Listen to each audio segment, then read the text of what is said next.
All right, Saints fans and Who-Dats from all over the world, this is kind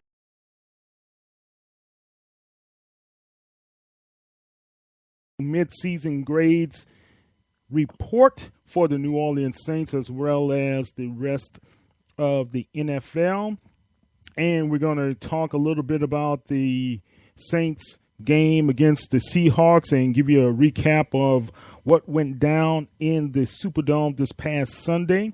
Big win for the Saints, as well as give you some California dreaming, what the Saints are going to dream about against the 49ers coming up on Sunday afternoon. It's going to be a big one. We're going to need to have the Saints to be able to show up and be able to produce a win. We cannot have any setbacks. And, you know, Professor, I said it, it's all the makings of a what type of game? Trap, mouse trap. Mouse trap is right. So welcome our panelists for tonight. We got the professor from The Professor Speaks, Derek Stevens. What's happening, D? Hey, what's up, everybody? What's up, Who-Dat Nation? And I have the professional straight out of NOLA. What's happening, Remy Jones? What's going on, fellas? What's going on, Who-Dat Nation? Good to be back with y'all. Looking forward to a good show. All right. Let's talk a little bit about what happened in the Who-Dat Nation. But before that, we got to tell you a quick update. The Cubs are ahead 5-3 against the Cleveland Indians. Top of the sixth inning for the game. And could the Cubs pull out their 100-year drought and win a World Series, or will the Indians pull out their 60-plus year drought? So we shall see. Either way, in the Who-Dat Nation, we know how important it is to finally get that big win, right? So right. Yeah. So either one of these teams, I'm rooting for to just see a good game. And Cleveland has pulled it back within 2 runs. They were down earlier, but looks like it's going to be pretty entertaining toward the end. Yeah, Falcons fans, 51 years don't sound so long now, huh?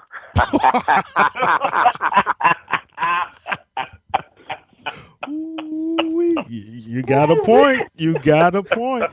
They need to be quiet. Hey, Remy, I'm living in Atlanta. No, it's going to take them another 151 years. They ain't never going to win nothing. They ain't never going to do nothing. Don't get me started. Don't get me started on them. That's right. Cold weather.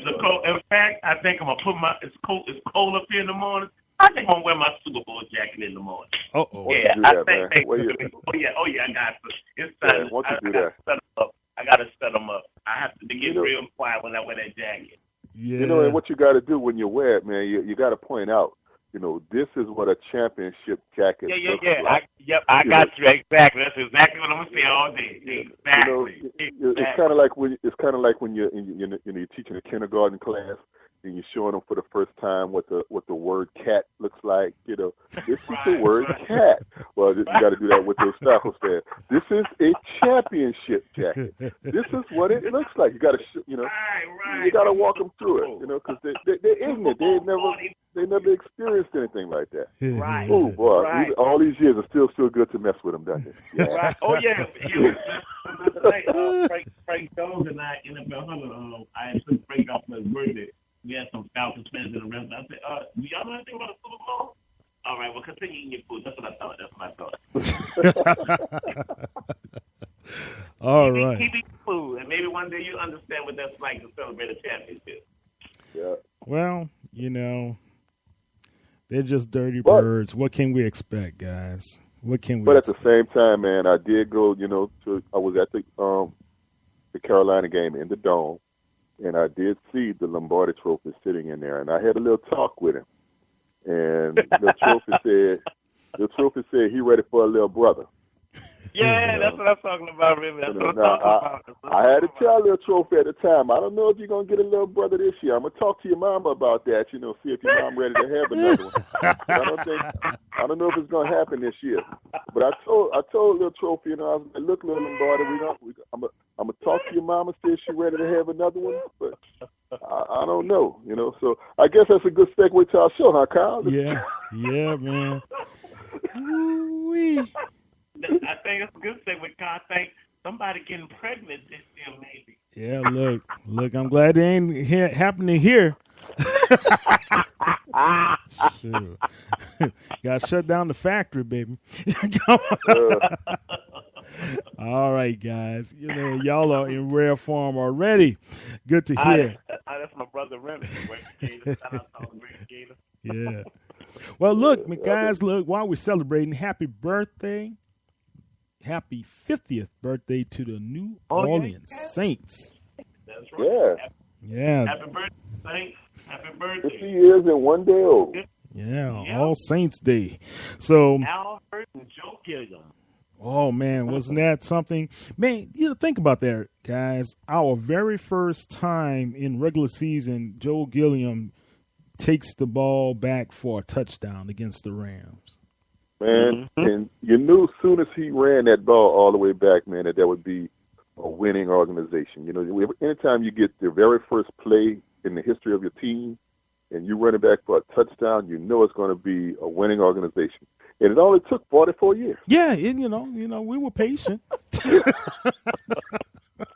See, Falcons fans, you got to be patient. Look, especially the three of us, as much as it was during our era and our lifetime, we suffered, especially from 67 all the way up to 87 till Jim Morgan. Oh, boy, did we suffer in our younger years as young boys. Oh, my goodness. All them years before we even had a winning season, man. Exactly, man. Forget about playoffs, a winning season. Exactly. Look, we were just happy to try to be 800. You remember when we finally came in 8-8? How excited we were? That's what I'm talking about. 78. Them 7 and 9. We was excited when it was on Monday night for the first time against the Raiders, and it was at Lee, but we was excited, man. Man, please, all them tears Sunday night. My dad used to say, Derek, stop all that crying behind the Saints every Sunday, crying. He and I watched the game, and I'm sitting there crying every Sunday. Arthur Manning getting killed. I'm like, oh my goodness, just everything. You take the Saints too serious, too hard with them Saints. You're getting all upset, going through weeks, not being able to talk, not being able to say that in a bad mood. Well, it was never that serious with me, dude. But Rim saying, no, that's not you. But I do remember, man, us being satisfied, being very, very satisfied with close losses. If we had a 4-win season, boy, we were ecstatic. Ooh, we getting good. We won 4 games and we only lost. We had another 8 where we only lost by 6. Yeah. We getting good. Remember that season when we were going into losing every game, and we finally won that game against Tampa Bay in the Dome? I remember Tampa Bay beating the Saints when they hadn't won a game. And I remember the Saints. Yeah. No, but but that season, we won 2 games, right? But whatever the game was, we won in the Dome. That was the first time my dad said, we ain't going to the game this week.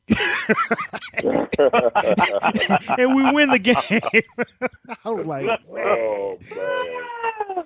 Oh, I remember always flying back when I was living in New York, New Jersey, coming back and going with my frat brothers to the games. And every time I went, somebody was running for 200 yards on the thing. I must be saying something. Every time I come home and you take me to the game, somebody's running for 200 yards on the thing. I remember the guys for the Cardinals first played 75 yards. Next time you got the ball, 76 yards. I said, I'm not coming back to any more games when I come in town. You just bring the wife, dude. I appreciate it, but I don't want to go come back in the dome.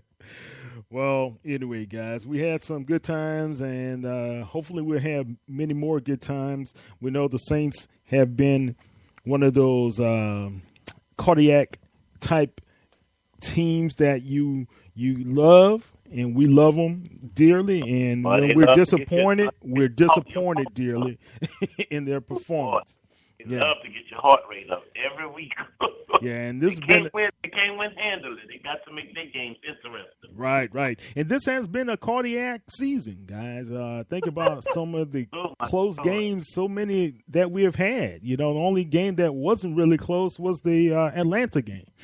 You know, so. And that game was close till he threw that interception at the Saints, so that would have been another close game. The Saints, you switch that game was getting ready to be a close one. Yeah. Well, I'm going to say this, man, because since we didn't get a show that week, the game against Carolina was not close. That was a blowout game. They got 14 points given to them by referees, giving away BS interference calls in the end zone. That's 14 points that Carolina did not earn. That game was a blowout. I don't care what anybody said. And I'm sorry, that's good. I'm glad you said that, because that's my segue to this game Sunday. This game Sunday was a blowout. The Saints they were only, I think, 1-3 or 1-4 in the red zone, and this game should have really been something like 38-13. You know, we had the Mark Ingram fumble. This game wasn't that close. The Saints had drive. And so these games, and that's something I'll talk about a little later in the show, they've got to learn to put things away, because I see improvement with the defense, and I'm going to share some stats in a little while later on with how leads with the defense. Y'all going to be amazed at some things as injury-prone as this defense has been. How many quarters where this defense has played pretty decent? So they're on the right track. I did not expect them to beat Seattle. I didn't think they had a hope, at all until I realized that Seattle's offense is really struggling pretty bad this year also. So that was a great performance against a great defense, and that gives you hope because if they can move the ball like they did on Seattle, I'm not afraid of Denver, Arizona, or the Rams. I think those are the last three strong defenses they have left to play as well as Carolina. But that showed me that this offense, without the turnovers, they can move and put up points against anybody. Yeah. But it was a really good feeling to see Richard Sherman whining and crying. You mad, bro? you mad, bro? He pushed off. Yeah. The man won. Yeah. That's what I was like. You mad, bro? But he wasn't crying. But he wasn't crying when they didn't call that interference call against him against Atlanta, though. You see, he wasn't crying then. Yeah. Yeah, he had amnesia. He had amnesia. Yeah, he had amnesia. Too funny. You know who Why else you was threw a flag on me? But you know who else, guys? Man, Jimmy Graham. Jimmy Graham did not grant one interview to anyone. He made himself unavailable to people directly after the game. He went straight to the locker room, didn't shake any of the Saints players' hands or even try to, hey, man, some of those cats you were with for a long time, and Drew was there with you and really loved you with all those 51 touchdowns, but you could not say a word to them. Yeah, I think that was. I'm telling you that Jimmy Graham did not want to be traded. That's bad blood. That transaction with Jimmy Graham and the Saints, he did not leave New Orleans. He and Coach Payton on the best of terms, and I told y'all that when that true. I was like, nah, that wasn't no. We're gonna be kumbaya when I come back to New Orleans. Oh, that was obvious, definitely. Right. But, at the same time, the media didn't have anything to do with it. The fans didn't have anything to do with it. Your teammates didn't have anything to do with it. Right. So stop being a little wuss, man. Man up, Yeah. So that was my only concern. I was just taken back. You didn't have to shake Sean Payton's hand, but at least some of those guys that you went to battle with, you could at least talk to them and share some times with them or something, So right. I agree. Different generations, ball brat, entitlement generation. Remember the age group, fellas. Keep telling y'all about this age group that's playing in the league now. Well, very immature. You're gonna have to tell me about it, man. One day, if I feel safe talking about it, I'll tell you about the students I teach. Yeah. Remember, you like me being a professor, the ones I taught, so you know what the deal is, man. Yeah.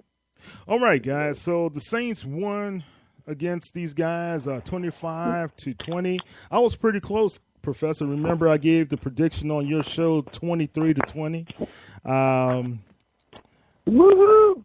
I think the Saints, you did pick the Saints, right? Yeah, I did pick the Saints. Yeah, he did. Yep. Kyle gets the award for the week. We got to congratulate. I'm not picking them again. I'm not picking them again this year. I'm not picking them. We got to congratulate Will Lutz on the